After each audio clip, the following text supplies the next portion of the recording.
Hi, Kristen. So for our final assignment, I chose to do a video in place of a paper to make a connection between the research we did in class and how we teach children of color presently. So I want to start by sort of echoing what we learned from Bettina Love at our collaborative problem solving conference, and that is talking about how we can truly reach and teach the Black and brown children in our classrooms. And so from my perspective, and I would say from many educators' perspective, to teach is to love. But like Bettina said, before you can love something, you have to respect it. And in order to respect it, you need to know about it. So in order to teach our Black and brown students, we need to respect them before we can even get to the point of loving them. And to respect them, we need to know about them. We need to know about their history in this country, which is a history of resilience. So I wanted to start this video by talking a little bit about the history and the research that myself and my classmates did in your course regarding the history of oppression and resistance and resilience of Black and brown Americans. And that really starts with the Civil War, which is where we started our research in class, which was the mid-1800s, 1861 to 1865. And essentially, the Civil War was a fight to end slavery between the North and South in the United States. And the North won and legally ended slavery, but realistically, discrimination and racism did not end with the Civil War. And instead, they persisted in our nation, more specifically through Jim Crow laws, which basically allowed racist tendencies to continue, even though the law had decided to make them illegal. And so that continued into the Civil Rights Movement, if not past, so 100 years plus after the Civil War, that the oppression of Black and brown peoples continued. So after the Civil War, we move into late 1800s, turn of the century, and we started as a class looking at not just racism and discrimination and bias against Black Americans, but also against other people of color living in America. So we looked at discrimination against Chinese Americans. We looked at discrimination against Native Americans, specifically in the education system, and talking about how they were denied equal rights. Chinese Americans were denied access to public education around 1885, and Native Americans were placed on reservations and were not given appropriate educational resources for their students. And so one of the landmark cases that happened at the turn of the century, actually in 1892, was Plessy versus Ferguson, which went to the Supreme Court. And essentially, Plessy versus Ferguson established the separate but equal doctrine, which said that blacks and whites in America would be treated equally, but would be done so in a separate fashion. So blacks and whites would not go to school together, but they would go to quote-unquote equal level schools. They would not eat together. They would not go to the same bathrooms and use the same bathrooms. They would not use the same water fountains, but they would have equal access to the same objects, but there would be discrimination. And so this landmark case of separate but equal was actually overturned in 1954 by Brown versus Board of Education, which I recently learned is a little bit more of a controversial case in education. So Brown versus Board of Ed overturned the separate but equal doctrine and pointed out the paradoxical nature of it and said separate can never be equal. So essentially it established the integration of public schools, which was huge, or so I thought, for Black and brown students in our country. They would be educated alongside white students, which would, in theory, benefit both sides. However, Bettina Love drew my attention to this at the conference.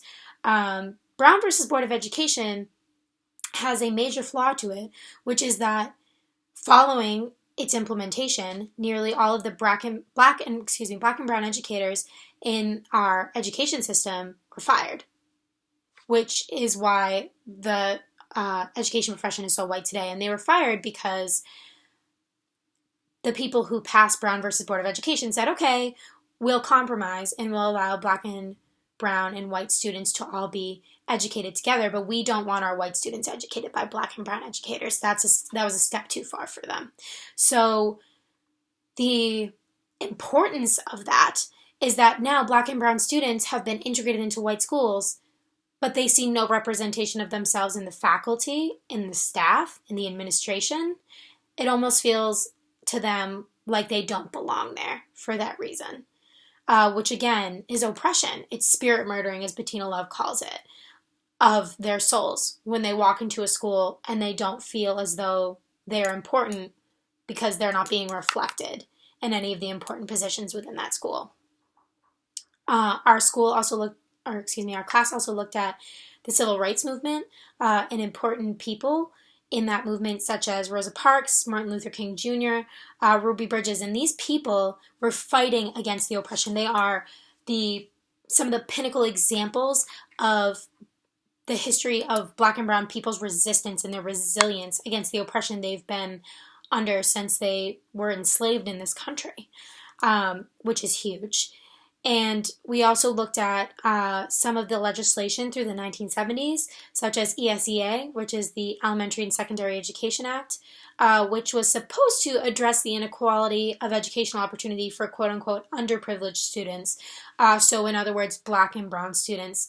And my issue and some of the classmates' issue with this legislation was that underprivileged, the reason I'm able to make the jump to, oh, well, they must be talking about black and brown students, is because the oppression put on black and brown people of color in this country, is what made them underprivileged. So whites, typically, as they've been the top of the hierarchy of race in this country, have made, through their oppression of these people to become underprivileged.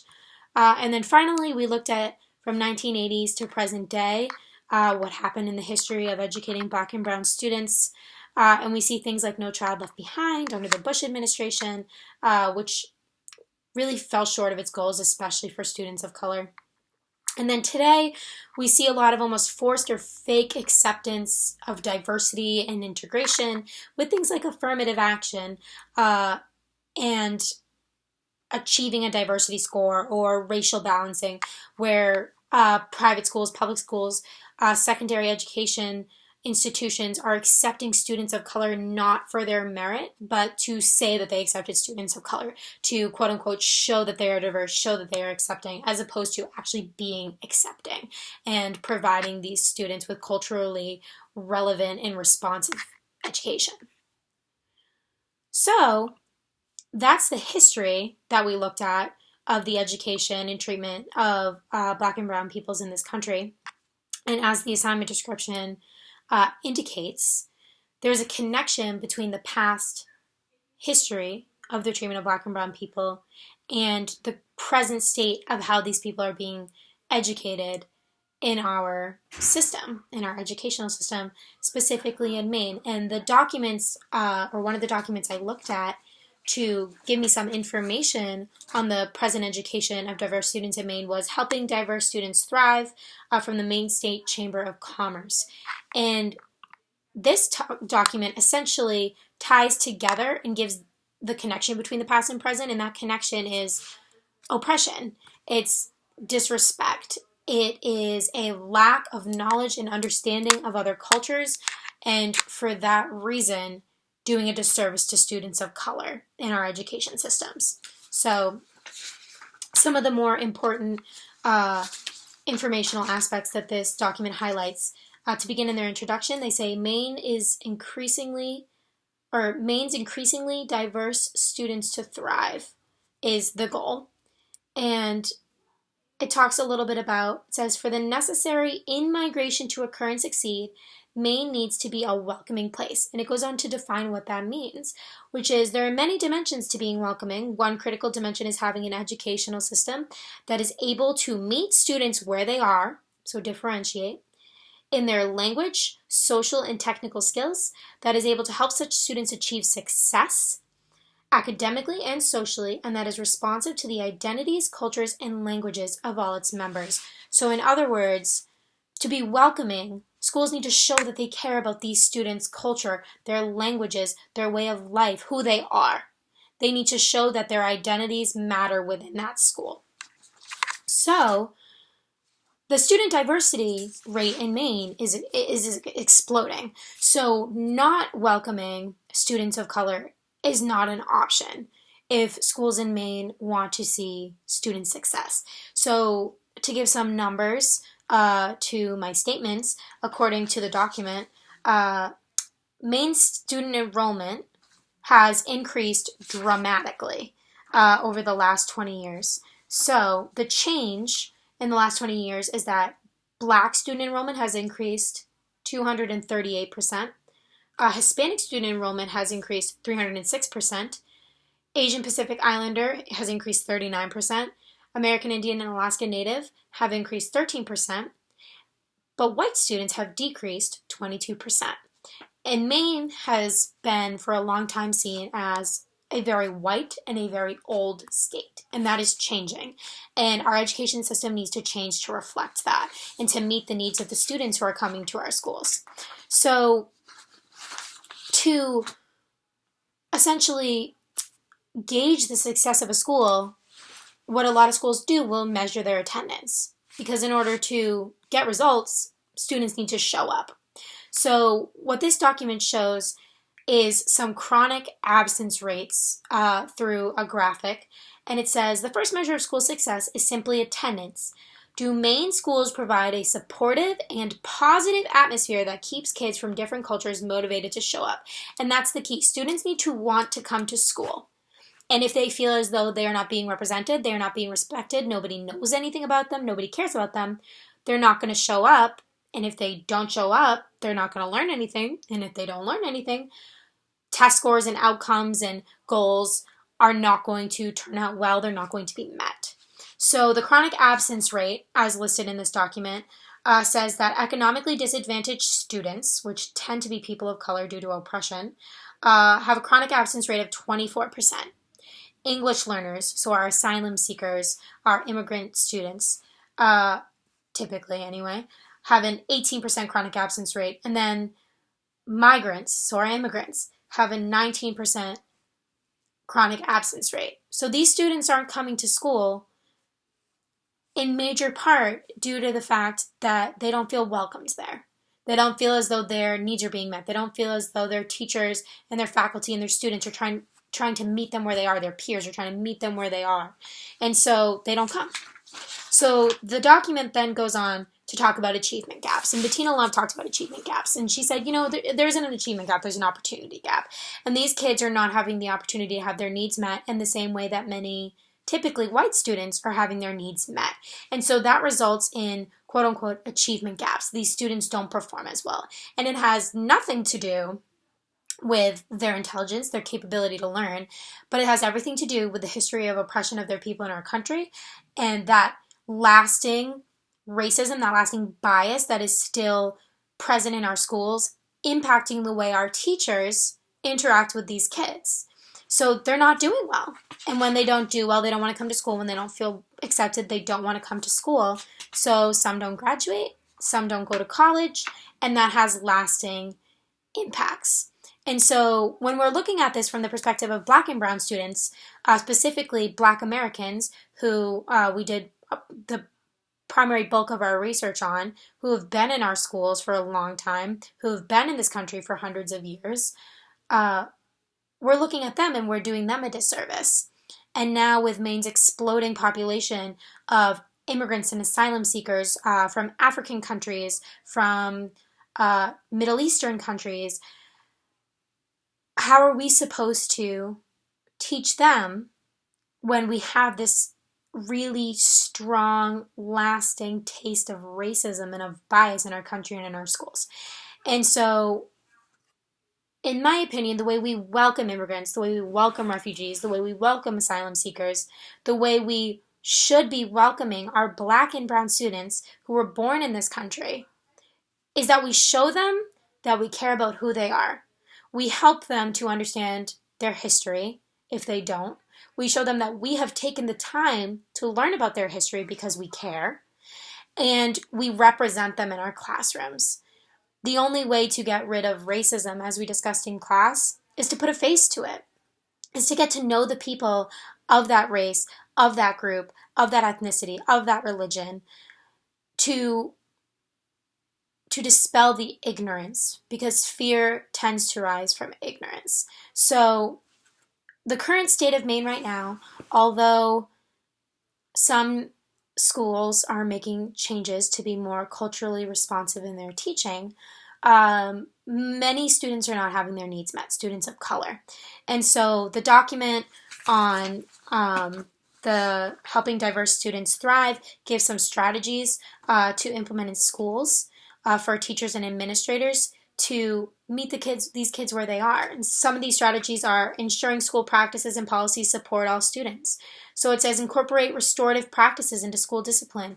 So we see these statistics about Black and brown students, specifically boys, getting suspended and expelled at a higher rate. Incorporating restorative practices into school discipline would be extremely beneficial for these students as opposed to kicking them out, because when you kick them out, they can't learn. So if you use restorative practices, reintegration practices to get these kids back into the classroom, they can learn. It also talks about collecting data to better understand diverse student needs and experiences. That's essentially doing your research. Collect the data on what these kids need. Get to know who they are. Show them you respect them and that you are doing everything you can to show that you care. And when you show you care and they care back, a relationship is built, and then love is developed. And that's where real teaching and real reaching of students occurs.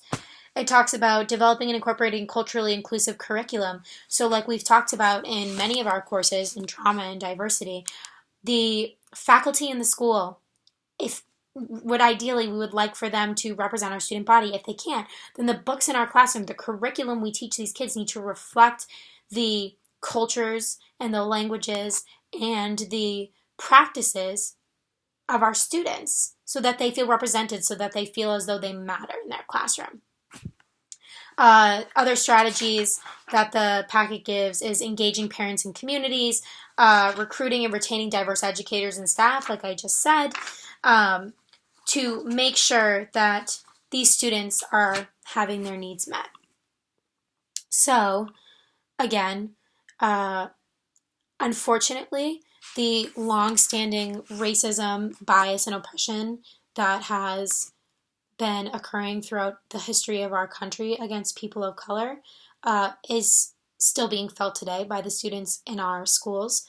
But we as educators have the power to educate ourselves, take our mission as lifelong learners seriously, take our mission as being reflective teachers seriously, and doing the research, getting to know our students and getting to really know them, letting them teach us, and also doing it on our own.